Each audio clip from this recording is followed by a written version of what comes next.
Okay, so warming up and preparing the body for physical activity, all right?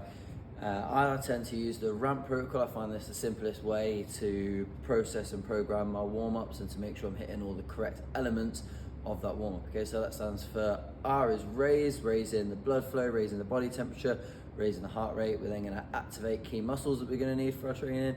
We're gonna mobilize around key joints and get into our full range of movement. Okay, and then potentiation, which is our gradual build up into the main session itself. Okay, so it's important to note with these that none of them are mutually exclusive. Okay, so there's no reason that we can't use our raise phase to start activating and mobilizing key points, and it's also important not to cool down during a mobilization phase, so this needs to stay nice and dynamic. All right, so in the video you've just watched, you'll see that I start with a Muay Thai specific raise phase where I'm working on speed checks. I then move into some backpedaling, some high knees, some butt kicks, some heel to toe walks and pop-offs, some A-skip drills, some double clutch hip openers, and some hip turnovers. From there then I move into my more activation and mobilization phase, where I go through sort of a hip mobility and activation complex.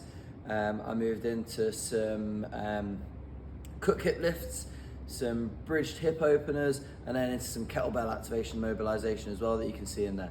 Then I moved into more of the upper body, where I look at doing some prone, I, W, and T iso holds, and then into some shoulder controlled articulated rotations to really get through the full range of movement on there.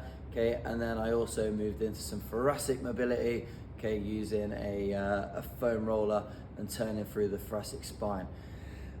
After that, I move into my potentiation phase right at the end, okay? And the potentiation phase in the video is the pogos, right? And what these are promoting is joint stiffness, okay? And it's that true plyo in that less than 0.25 seconds ground contact time, okay?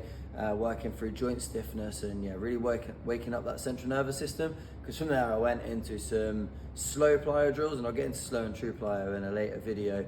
With some explosive jumping drills and exercises. Then I went into a strength and functional hypertrophy session for Muay Thai after that. Remembering that when you're doing strength training, you can potentiate with each lift, because we don't go into our 5 rep max or our 3 rep max straight away on the first set of an exercise.